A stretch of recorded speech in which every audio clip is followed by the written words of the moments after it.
Videoni oxirigacha ko'ringlar, bir qarorga keldim.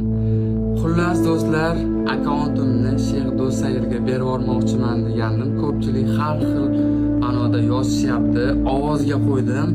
Ko'rdlaring, o'zingizda qolsin deyapti ko'pchilik. Do'sayir tarafidan menga aloqaga chiqishdi. To'g'risini aytsam, boshqa unaqa video qilmashimni so'rashdi, chunki mumkin emas ekan. To'g'risini aytsam, mumkin emas ekan. Eng qizig'i, bu sheyxlar umuman akkaunt profil ishlatmas ekan. Mumkin emas ekan ularga ishlatish. O'zlari davlat tarafidan tepa-tepalarda katta kameralarda olib o'zlari chiqarib turar ekan davlatda. Saudiyaning davlati. Shu sababli boshqa umuman bu mavzuda video chiqarmashimni so'radi. Report qilishi mumkin ekan. Shu sababli do'stlar, akkaunt o'zimda qoladi. Tez kunda O'zbekistonga qaytaman.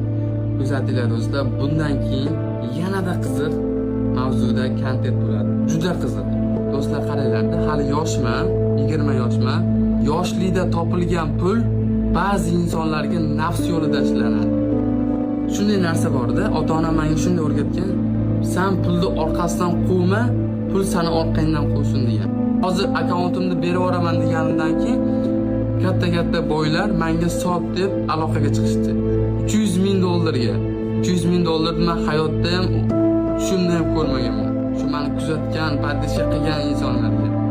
Men orqamdan gapirgan insonlar ham o'zbek. Men ularning orqasidan gapirmayman. Chunki bitta vatandamiz, bitta yurtdamiz. Biz yurtimiz tinch, prezidentimiz, yurtboshimiz tinch saqlaveryapti. Shu farzandlarim, shu yoshlar zo'r bo'lsin deyapti. Allohimga ming shukrki, yurtimiz tinch, osuda. Biz harakat qilishimiz kerak. Biz bu hayotga bekorga kelmaganmiz. Men 100% aytamanki, sizlar ko'rib turgan shu chehram bir kun tuproqqa qorishib ketadi. 100%. Do'stlar, bu dunyo g'animat, bu yorug' dunyo g'animat. Mana tasavvur qilinglar do'stlar, biz 10 sekund umrimiz qolgan, 10 sekunddan keyin olamdan o'tamiz. Tasavvur qilib ko'ringlar. 1, 2, 3, 4, 5, 6, 7, 8, 9, 10. Allohga shukrki, bu dunyoda bormiz.